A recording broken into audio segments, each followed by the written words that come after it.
Today's guest is Dr. Ron Gregory of the New Millennium Group. We'll be talking about giving events and events and still keeping social distancing today on The Bernie Hayes Show.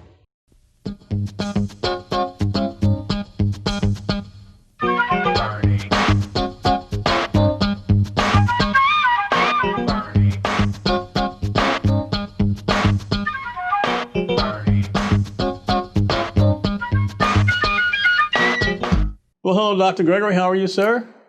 Ernie, I am doing fine. Good. I can see that. You're looking great. You're looking wonderful. Hey, wearing my mask and keeping out of, that safe distance and trying to keep the virus away from my wife and I. Yeah. I noticed that the New Millennium Group have been doing some events. I remember we partnered together down at the park, Pine and Park, and we did some things out at Buder Park, and you're doing some things in celebration of Dick Gregory's birthday and so forth, and also Ollie Stewart's birthday. But yet and still, the New Millennium Group, you are practicing social distancing. How important is that, Ron? Oh, hey, when you think that 209,000 Americans have died already from the virus, you realize how serious it is, and everybody has to take this serious because it's a worldwide thing, and it's running rampant, Yeah, I noticed you did the 16th and Park, 15th and Park thing with Dr. Roz Norman and and Rosalind Guy, and partnering with us at the Wolf Jazz Institute and Black Radio Hall of Fame. And he also did a wonderful thing for Ollie Stewart, her birthday. That was a big event. Tell us about some of the people about that. This was tremendous. Here's a lady who has done so much in this city, and in spite of the fact that she recently had some health issues, but she's still standing tall and doing her thing. And we celebrated her 88th birthday with a outdoor Mardi Gras event, Saturday, 3rd of October, and it was really something. And it just shows that the people in the city of St. Louis really loves this lady. Ollie Stewart, Southside Wellness Center. And you're doing it outside too, which is great, because a lot of people are very fearful because of the virus, but it says if you do the events outside, keep your social distancing. It's pretty safe, is that right? Oh yeah, everything was, spaced, and it was quite an event. The president, he and his wife recently tested positive for the virus, but yet and still he continually held these events outside and inside, and a lot of folks didn't wear masks, and none of them were social distance. They weren't apart. They were crowded together. What are your thoughts on that, Ron? Well, the president has been calling this thing fake news and a hoax, and was saying like it was just going to magically go away. Mm-hmm. And now he has to reckon with the fact that he and his family and some of his close staff members have been tested positive, and nothing brings reality crumbling down on you like when you get it, and you're finding out that this stuff does not pick and choose who gets it. It's the people who are careless and not following the rules of the Center of Disease Control. They've been saying over and over again, you got to wear your mask and you got to social distance. And he has constantly flaunted that he doesn't need to wear his mask, and he makes it appear that Joe Biden is like a wimp because he wears his mask. Yeah. How does disease affected the New Millennium Group and you personally at home? It has completely changed my lifestyle because, I'm one of these goers and one of these guys who like to be in a crowd and with a lot of people. And now what's happening is it's a condition where we basically talk to people on the phone.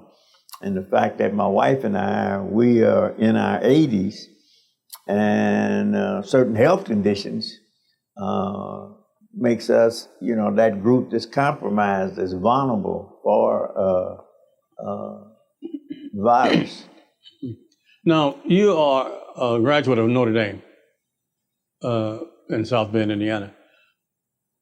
Pete Buttigieg was the mayor there. Now, the Supreme Court justice to be nominated is also from Notre Dame, taught law school there. What can you tell us about her or the school itself?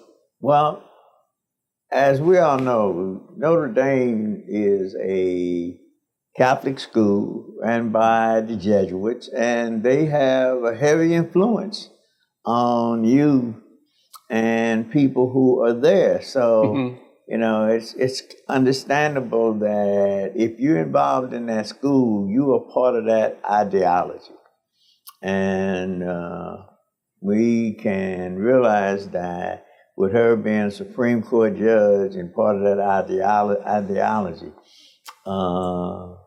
she will be leaning heavily on the thoughts of Catholicism. And you can't be there and be part of that and not be influenced with the thought process and the thinking of that school.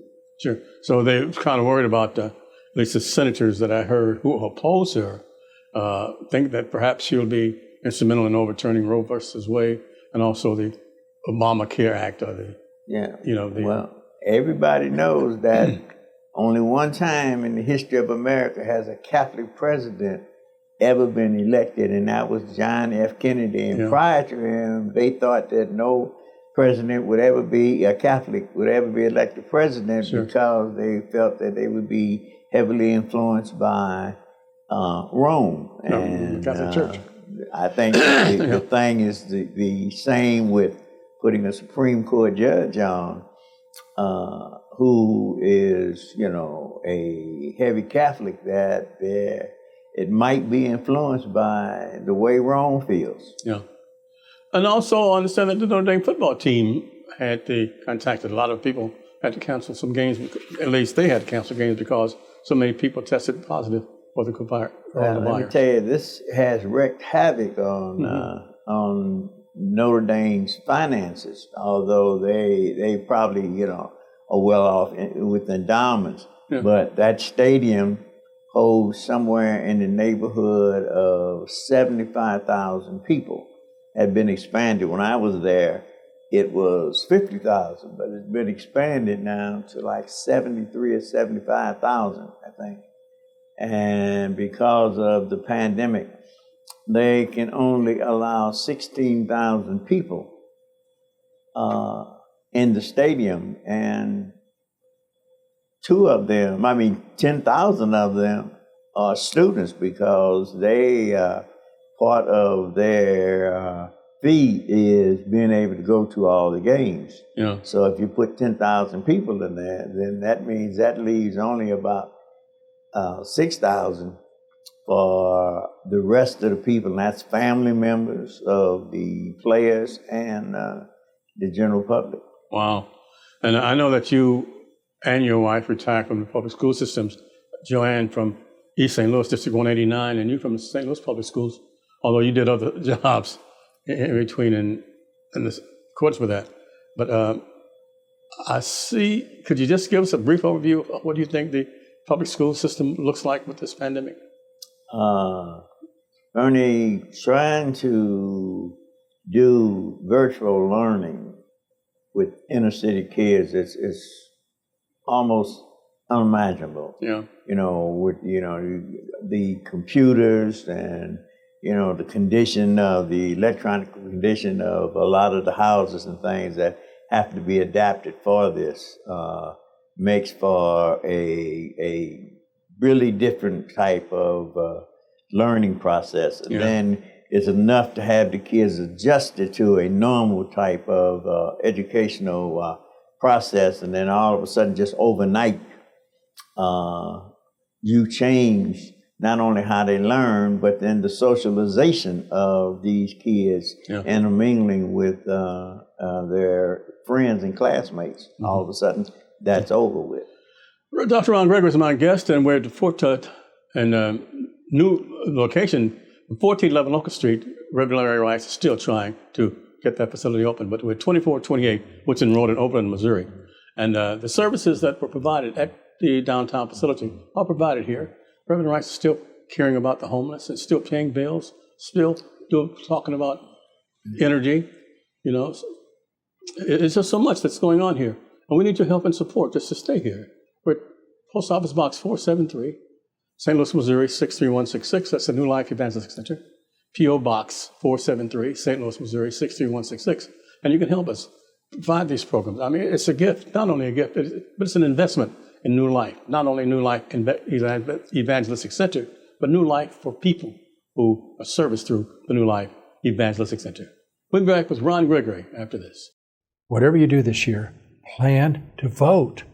If you don't like the way things are going, you don't like the social unrest, you don't like the bigotry, the hatred, the coronavirus. I mean, all these things are coming down on us at one time.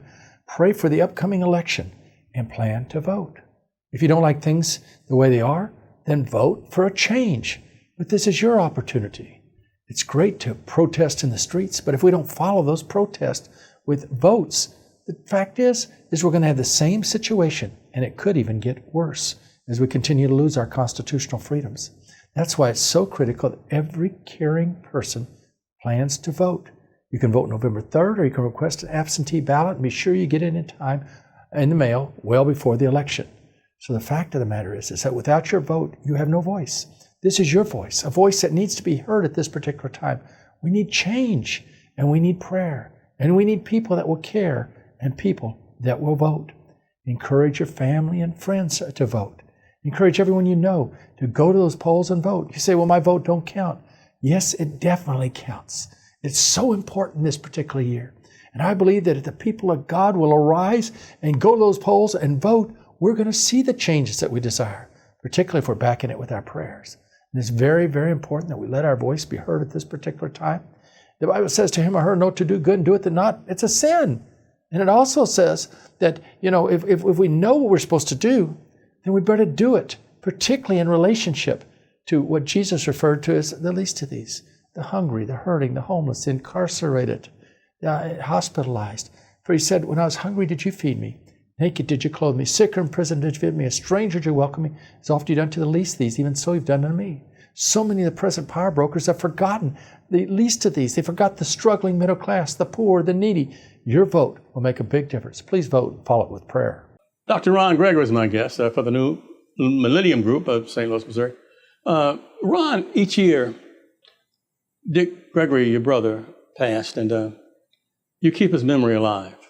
You even celebrate his birth, and you even celebrate the day that he died, and so forth. Tell us how that came about and why. Well, first of all, I consider Dick one of the modern-day prophets of our time. You know, this guy has a fantastic memory and things that he talked about, and I just felt that it's absolutely necessary that what he did and said during the 80-plus years that he lived should not have gone to the grave with him, and it's up to us to continue his legacy.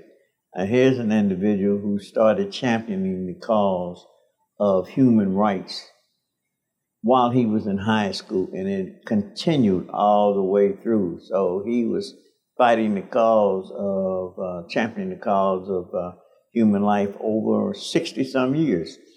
And I think it's necessary for the people who love Dick Gregory to be able to come to different events and do different things that in memory of him.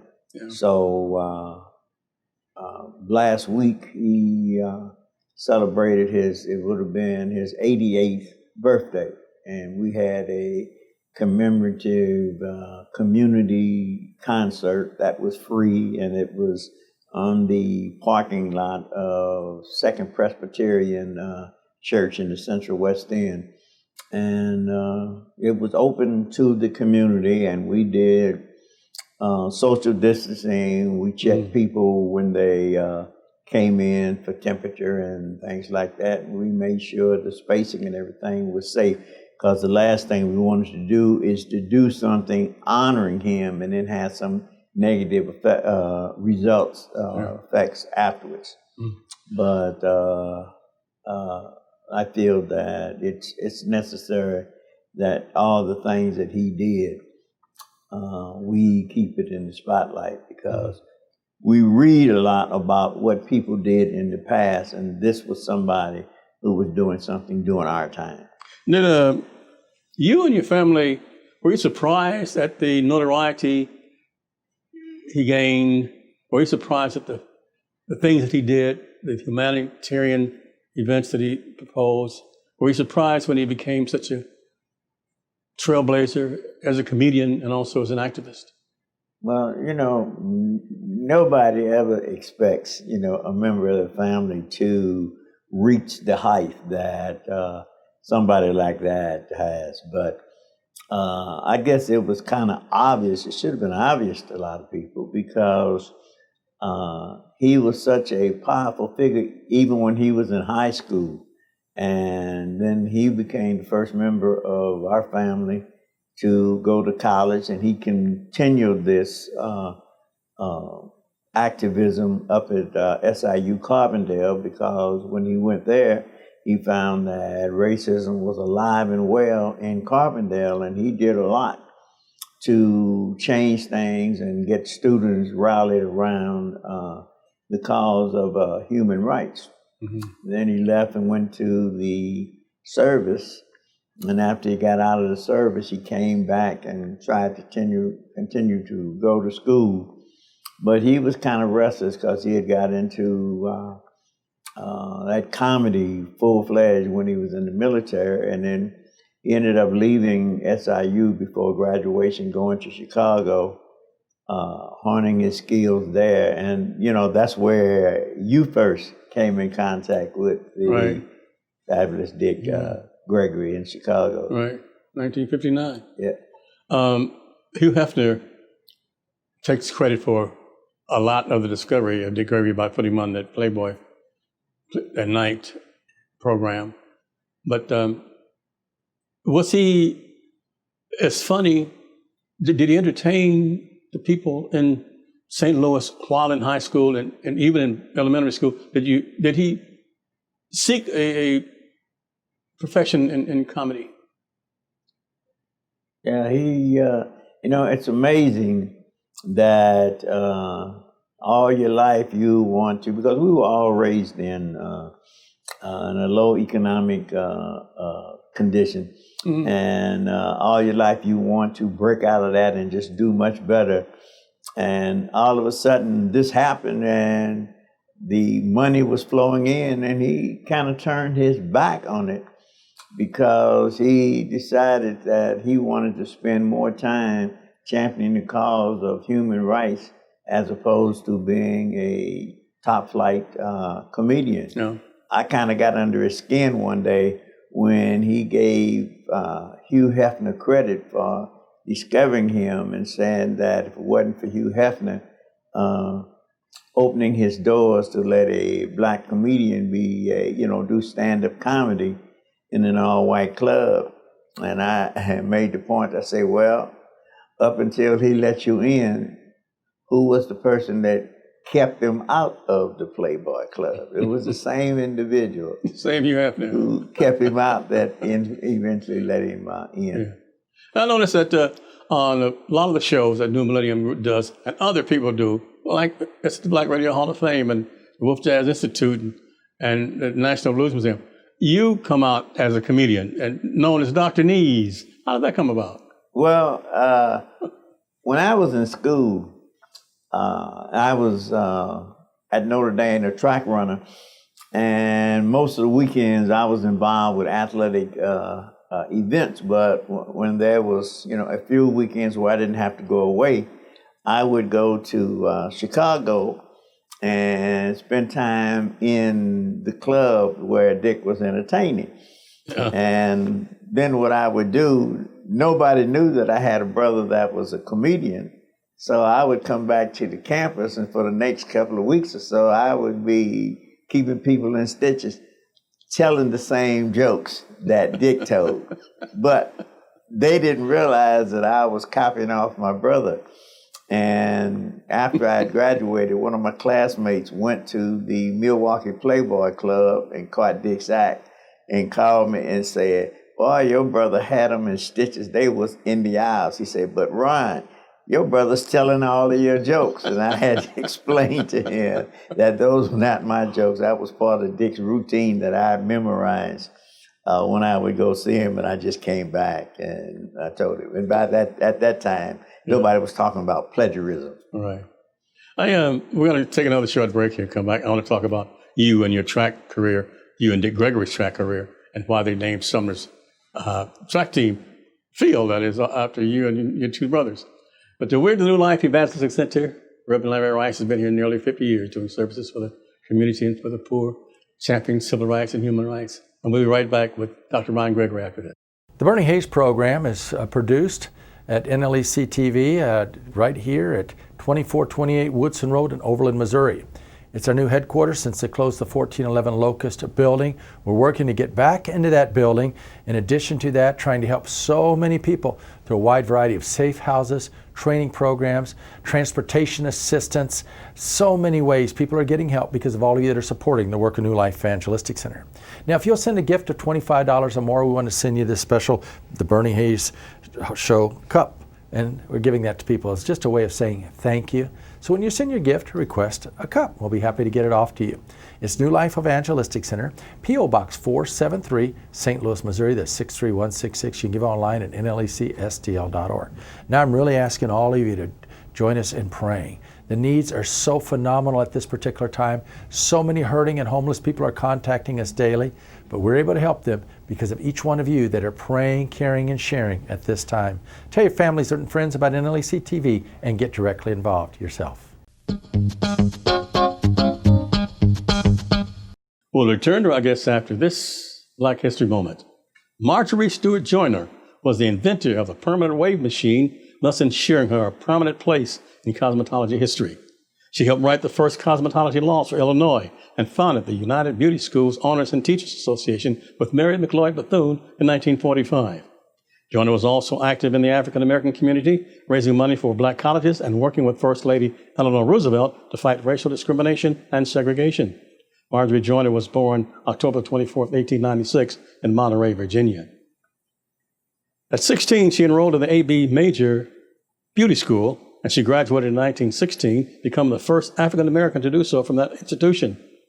In 1928, Joyner created and patented her famous invention, the permanent wave machine. It was a new way to curl hair that lasted for days. In 1973, she fulfilled her lifelong dream of earning a bachelor's degree in psychology from Bethune-Cookman College in Daytona Beach, Florida. Marjorie Joyner died of heart failure in Chicago on December 7th, 1994, at age 98. Marjorie Stewart Joyner. Now you can take NLEC TV anywhere as you put the NLEC TV app on your iPhone or mobile device. NLEC TV is an innovative TV station that's on the cutting edge of community service. On NLEC TV, you'll discover wholesome family, community, renewable energy, and inspirational programming. For further information, call 314-436-2424 or go to nlecstl.org. Hello, I'm Larry Rice, and I'm inviting you to join me daily on the New Life Facebook page. Something new, something exciting every day. So go to facebook.com/NewLifeSTL and discover what's happening on a daily basis as New Life Evangelistic Center begins to share with you a wide variety of subjects. I look forward to visiting you on the Facebook page. Remember, there's so much just waiting for you at that particular page. And welcome back. I'm Bernie Hayes, and we have with us Dr. Ron Gregory of the New Millennium Group and so many other organizations also. But Ron, you and your brother Dick Gregory, and your other brother were track stars at Sumner High School. Is that right? Yeah, it was three of us. My brother Presley, who was the oldest, he's a year older than Dick. Okay. He started out as a distance runner, and that sort of was the springboard for Dick becoming going out the track, and he became the first African American state mile and state cross country champion in the state of Missouri. Dick graduated from Sumner in 1952, and I started Sumner in 1953, a year later. And quite naturally, I picked up where he left off. And at the end of my freshman year, I finished 2 races and had exceeded the time that was the record time that Dick had set when he was in high school. So they thought, well, you know, if you can do that as a freshman, what can you do in the next 3 years? So when my coach, who was the same coach, guy by the name of Dr. St. James, was the same coach that Dick had, he said that I should set my sights on the national high school mile and 2 mile record. And in my senior year, I broke both of the national high school mile record and the national high school 2 mile record, in addition to being the first runner in the state of Missouri to win 3 consecutive state mile championships and 3 consecutive state cross country championships. And that's how I ended up getting a scholarship going to Notre Dame. Full scholarship? And to commemorate it, they named a new running track around the Sumner football stadium, named it in honor of the Gregory brothers, who was Press, Dick, and myself. Wow. How can one reach you, Dr. Gregory? I can be reached at area code 314-361-7793. And I'm available for lectures and comedies in the St. Louis areas. And I occasionally I go out of town, but I'm at the age I don't like to do too much traveling, so I kind of limit myself to the St. Louis area.